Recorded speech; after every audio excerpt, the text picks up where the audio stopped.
It's the Jaws of Victory by New England Simulations, turn 5. I've done the Russian moves.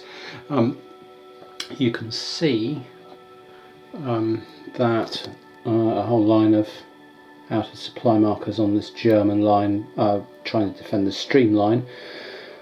The mandatory placement of the supply distribution markers does not keep this area in supply, unfortunately. It's too far away up here at Olivets.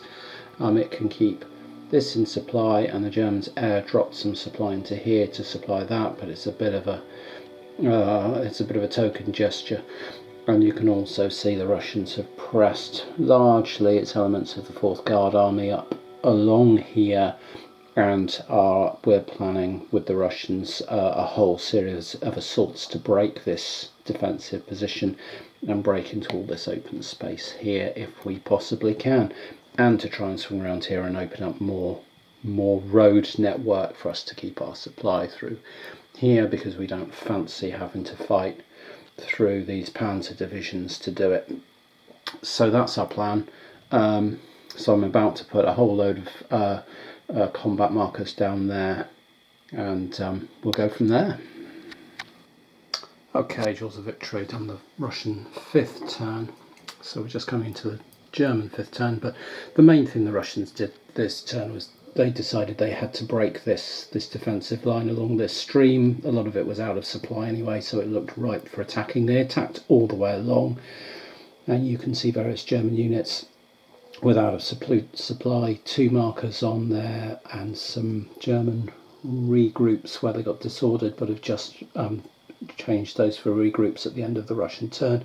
You can also see a couple of Russian disorganized stacks, but generally the Russians did very well in these attacks. Broke across the stream here, broke across again here, and have flanked round the end of the stream here and are ready to push this way through these weakened units. So they're opening up a significant problem here for the Germans, and it's not clear what else is around to do anything about it. The 5th SS Panzer would like to come down this way and contest these towns, but this pressure is opening up, you know, a lot of space in here where the Russians could drive through towards Korsun. They won't have time to get there in this now. We're in turn. They've got 2 turns left basically. They've had their turn 5, and it's a 7-turn game. But there's a lot of empty space in here. If you strip away these defenders, then there's not much defending their flank. That creates the problem that I was hoping to create with the Russians there. And so the Germans now have problems all over the place. The other problem they've got is that they had a big stack of reinforcements to come on this turn, but those big stacks come on right down in this corner, and some of them only have 5 move, you know, these infantry regiments, and these stacks look bigger than the actual troops because some of them have got casualty strength point markers underneath them like that. So each of these stacks has got two units with a strength point marker under it, so there are not quite as much troops here as you think. But anyway, a few infantry divisions, some nice motorised infantry, a bit of armour and some artillery. It's all nice stuff, but it's coming on so far away from the actual action up over here that it's questionable how much of this we're going to actually be able to get into play on turn 6 or 7. You know, it's got 2 turns to move, and it might actually have an impact on turn 7 potentially. As I was saying, I think I said in one of the earlier videos, the value of the German reinforcements steadily decreases because it's got so little chance to get on map and have any impact. And I think this may be the last of the German reinforcements that actually get into combat, although some may sort of be able to plug gaps and allow other things to move. We'll see, depending where it comes on. So yeah, this is looking more and more like a Soviet success in terms of this breakthrough here now, simply because this attack here has widened, is going to widen the salient, the breakout that they've got, and so they'll be much more resilient in terms of getting supply through. Yeah, Germans now, so I'm not quite sure what to do with them. I suppose 11th Panzer has to keep trying to push this way to see if it can get into the road, but I think there's far too much around to allow that to happen. We'll look for some weaknesses elsewhere in the line, but again, I don't think there's anywhere that's ripe for an attack, or that looks particularly ripe for an attack. Yeah, so tough for the Germans to find viable things to do here. So what we'll try and do is reorganise this and then see what we've got, how feasible it looks to do something with 5th SS Panzer, given the weakness on their flank. And maybe that means a lot of this 11th Corps stuff, the 72nd and 57th Infantry Divisions, have to pull back even further and form a line more this way, and then we put some stuff in here, and then maybe 5th Panzer can advance further down. We'll see. Yeah, so the German 5th turn coming up next. So here in Jaws of Victory I've done turn 5 for the Germans, and it was and we're kind of petering out to a situation where neither side has got a lot more that they can do to achieve the victory conditions. The German reinforcements, 10th Panzer Grenadiers, are still down here, like I say, two turns away from influencing the action, so it'll be turn 7 before they get anywhere useful. And this infantry division, I suppose, would have been useful as reinforcements had there been attacking along the line down here, but this has stayed static, so that hasn't happened. The German line had to fall back here. You can see these out of supply 2 markers, but they will go during the supply. They would go during the supply phase of turn 6, so that wouldn't be a problem. What is a problem is that these units are very weak. A lot of them are sort of 5 strength point infantry battalions, and these Russian units are sort of 16 and 20 strength, and if they're going up to 2 to 1 with some armour, it's a massacre. So yeah, this is a very weak German line, and so the Russians are able to press in here, and there's pretty much nothing that can stop them. 5th SS Panzer had a look at getting down to contest Schipola, this area, but this village here west of Schipola, I won't try and pronounce these, but trying to contest this area, but they simply haven't got the strength to get in and do that, nor are they going to have the supply to make multiple attacks, so they're not opening up a road for themselves to the south, which they need to reduce Russian victory points. So they are effectively cut off from the south edge of the map. And then the Russians are getting victory points for having Schipola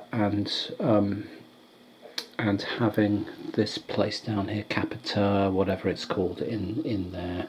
But they're really not strong enough to take Lebedin from the 11th Panzer division. So yeah, especially attacking across streams with other very strong Panzer motorised infantry around. So this is a bit of a stalemate now, a bit of a front line here where neither side can really make ground. And the other thing the Russians would need to do to get more victory points in the next 2 turns would be to take all of that, which is up here, which could happen, but it's likely just to get gummed up in with sheer weight of numbers of the Germans trying to fall back. They'd have to try and take this town in here via Zovok and Olshana over here, which they're not going to get to, and both of these are held very strongly by 5th SS Panzer. So essentially they've got 3 VPs. They could go up to 4 VPs if they could take Lebedin, but they'd need to take one of these towns up here to get up into the 6 VP range.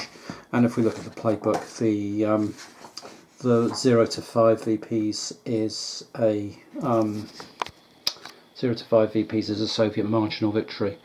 And I don't think we're shifting from that, because as I say, if the Germans have got a road line with no Russian zone of control on it from the north to the south, then the Russians lose one VP for every 5th SS Panzer, the 57th. They lose a panzer for each unit that can trace to the south edge of the map via a road, and that means they lose dozens of victory points basically, and it becomes a German decisive victory probably. Beyond that, though, once they've cut the road lines, they have to take towns that they're now not in a position really to take. There's an outside chance they get into all of that, but the infantry that have got to get there are probably just a bit too slow.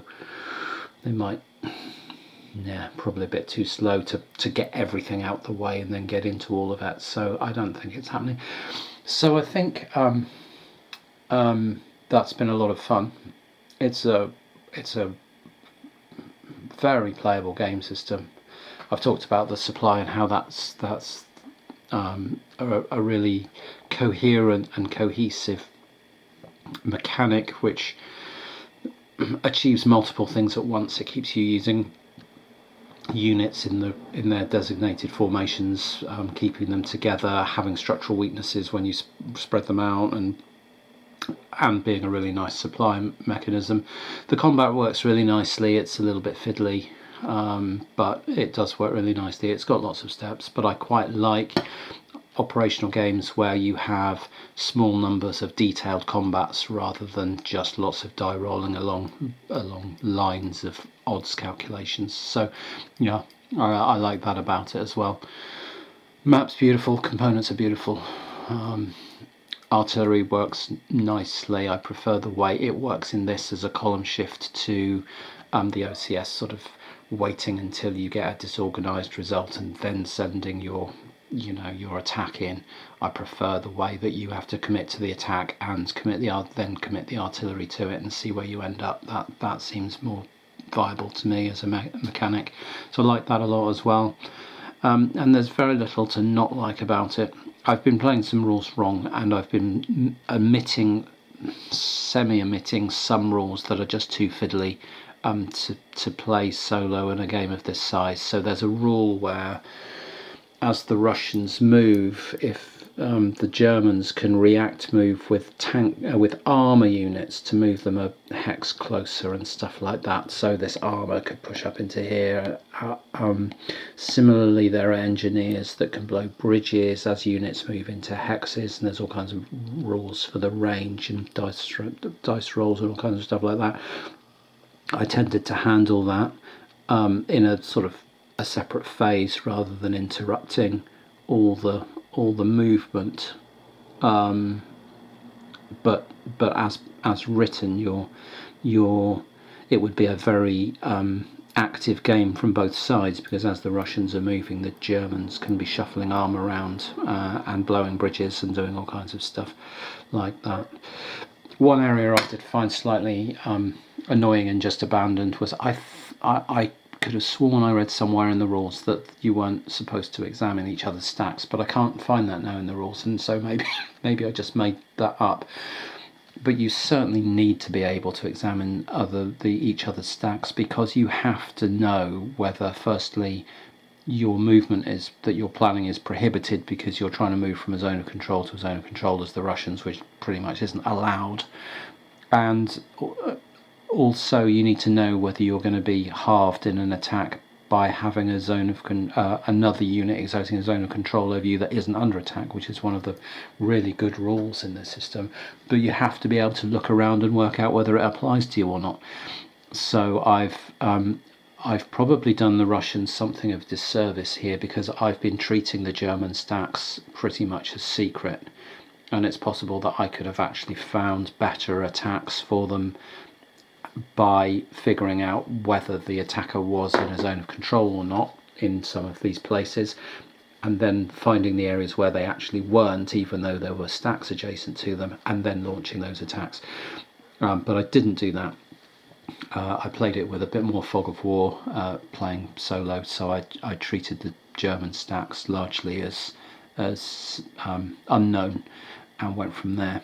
Which is, another reason why we made a full set of attacks, burning loads of supply and artillery along this streamline, which in retrospect we probably didn't need to, because we could have found those areas where there was no zone of control into us anyway, and made better, bigger attacks into smaller numbers of enemy units.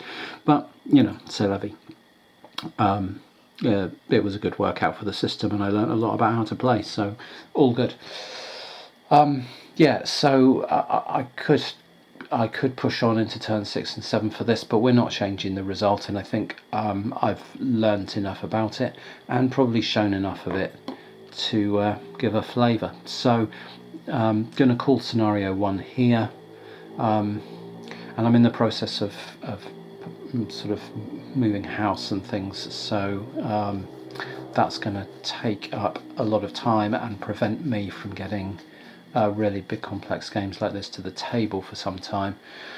So I've got some quicker, easier stuff to play, and that's what's going to be making it to the table next. Stuff that's a bit easier to set up and tear down than this, but I hope to get a bigger scenario of the Jaws of Victory onto the table at some point in the future.